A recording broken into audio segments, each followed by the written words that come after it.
성경 읽어주는 남자입니다.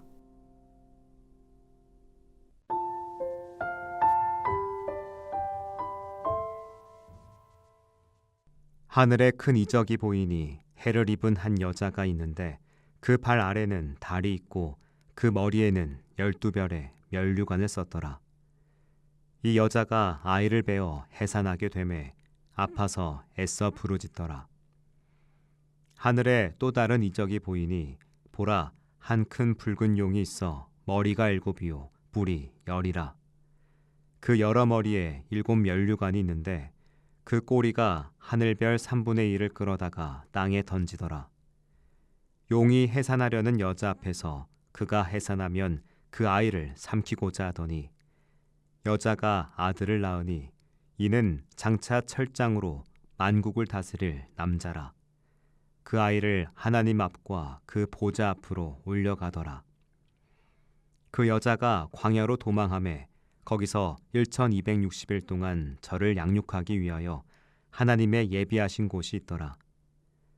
하늘에 전쟁이 있으니 미가엘과 그의 사자들이 용으로 더불어 싸울세 용과 그의 사자들도 싸우나 이기지 못하여 다시 하늘에서 저희의 있을 곳을 얻지 못한지라. 큰 용이 내어 쫓기니 옛 뱀 곧 마귀라고도 하고 사단이라고도 하는 온 천하를 꿰는 자라. 땅으로 내어 쫓기니 그의 사자들도 저와 함께 내어 쫓기니라. 내가 또 들으니 하늘에 큰 음성이 있어 가로되 이제 우리 하나님의 구원과 능력과 나라와 또 그의 그리스도의 권세가 이루었으니 우리 형제들은 참소하던 자 곧 우리 하나님 앞에서 밤낮 참소하던 자가 쫓겨났고 또 여러 형제가 어린 양의 피와 자기의 증거하는 말을 인하여 저를 이기었으니 그들은 죽기까지 자기 생명을 아끼지 아니하였도다. 그러므로 하늘과 그 가운데 거하는 자들은 즐거워하라. 그러나 땅과 바다는 화 있을진저 이는 마귀가 자기의 때가 얼마 못된 줄을 알므로 크게 분내어 너희에게 내려갔음이라 하더라. 용이 자기가 땅으로 내어 쫓긴 것을 보고 남자를 낳은 여자를 핍박하는지라. 그 여자가 큰 독수리의 두 날개를 받아 광야 자기 곳으로 날아가 거기서 그 뱀의 낯을 피하여 한 떼와 두 떼와 반 떼를 양육받음에 여자의 뒤에서 뱀이 그 입으로 물을 강같이 토하여 여자를 물에 떠내려 가게 하려 하되 땅이 여자를 도와 그 입을 벌려 용의 입에서 토한 강물을 삼키니 용이 여자에게 분노하여 돌아가서 그 여자의 남은 자손 곧 하나님의 계명을 지키며 예수의 증거를 가진 자들로 더불어 싸우려고 바다 모래 위에 섰더라.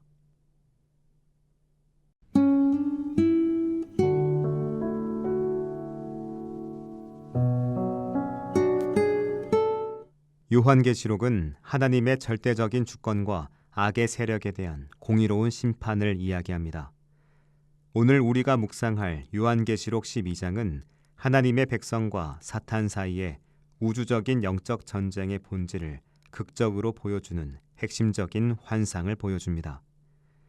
이 본문은 빛과 어둠, 선과 악의 대결을 통해 교회가 겪는 고난의 근원과 그 속에서의 하나님의 놀라운 보호, 그리고 궁극적인 승리를 강조하며 큰 도전과 소망을 안겨줍니다. 본문은 먼저 해를 옷 입은 여인과 붉은 용의 대립으로 시작됩니다. 해를 옷 입고 발 아래 달을 두며 12별의 면류관을 쓴 여인은 메시아를 낳으려 진통하는 모습으로 나타납니다. 이 여인은 구약의 이스라엘과 신약의 교회를 포괄적으로 상징합니다. 그녀는 하나님의 백성을 대표하며 구원자를 탄생시키는 영광스러운 존재입니다. 반면 사탄을 상징하는 크고 붉은 용은 7머리와 10뿔 그리고 7 면류관을 가졌습니다. 용은 자신의 꼬리로 하늘의 별 3분의 1을 끌어다가 땅에 던질 정도로 강력하고 파괴적인 존재입니다. 이 용은 여인이 철장으로 만국을 다스릴 남자아이, 즉 예수 그리스도를 낳자마자 그를 삼키려 합니다. 그러나 아이는 사탄의 손이 닿기도 전에 즉시 하나님 앞 보좌로 올려짐으로써 예수 그리스도의 탄생, 십자가 죽음 이후의 부활, 그리고 승천이라는 결정적인 승리가 함축적으로 표현됩니다. 사탄은 하나님의 구원 계획을 처음부터 좌절시키려 했으나 예수 그리스도의 희생과 부활, 승천을 통해 이미 결정적인 패배를 당한 겁니다. 남자아이를 삼키려는 사탄의 시도가 좌절되자 용은 분노하여 남자를 낳은 여인, 즉 교회를 박해하기 시작합니다. 하지만 여인은 광야로 도망하여 하나님이 예비하신 곳에서 1260일 동안 양육을 받습니다.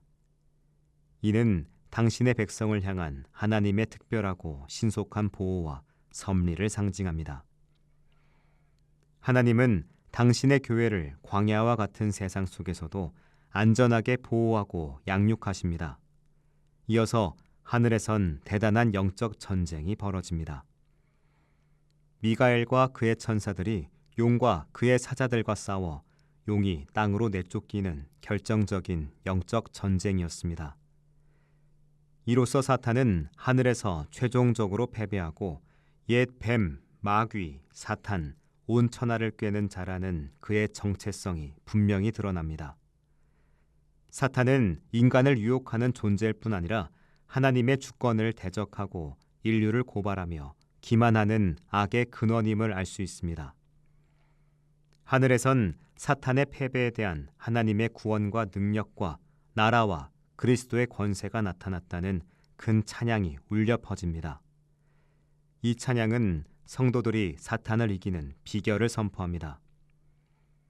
그들은 어린 양의 피와 증언하는 말씀, 그리고 죽기까지 생명을 아끼지 않는 순교적 각오로 사탄을 이겼습니다. 땅으로 내쫓긴 용은 자신의 때가 얼마 남지 않은 줄 알고 크게 분노하여 여인에게 분노를 돌리고 여인의 남은 자손, 곧 하나님의 계명을 지키며 예수의 증거를 가진 자들과 싸우려 합니다.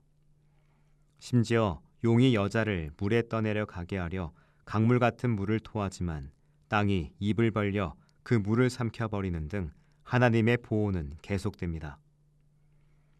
사탄의 마지막 발악에도 불구하고 하나님의 보호는 흔들림이 없음을 보여주는 겁니다. 이 본문은 그리스도인의 삶이 항상 영적 전쟁의 한가운데 있음을 분명히 일깨웁니다.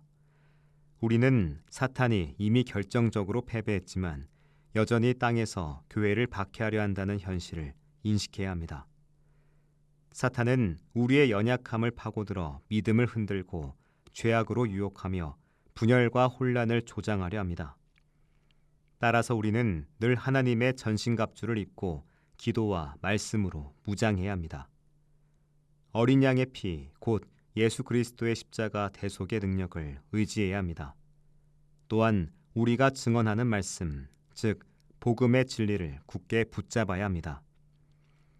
죽기까지 자기 생명을 아끼지 않는 순교적 각오로 복음을 담대히 증언하는 삶을 살아야 합니다. 궁극적인 승리는 우리에게 있는 것이 아니라 그리스도께 속해 있음을 기억합시다. 우리는 고난 속에서도 자아와 욕심을 십자가에 못 박고 주님의 뜻에 온전히 순종하는 순교적 각오로 살아갈 때 진정한 영적 용기를 얻고 승리할 수 있습니다. 하나님의 백성은 환난 속에서도 결코 홀로 버려지지 않으며 하나님의 신실하신 보호와 인도하심 아래에 있습니다.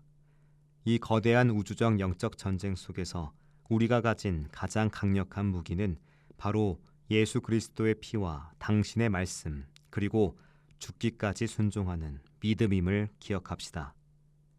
기도하겠습니다. 주님, 영적 전쟁의 한가운데서 주님의 피와 말씀, 순교적 각오로 무장하여 사탄을 이기고 주님의 보호하심 속에서 승리하게 하소서. 아멘. 지금까지 묵상에 함께하는 교회 홍정한 목사, 내레이션 성경 읽어주는 남자였습니다.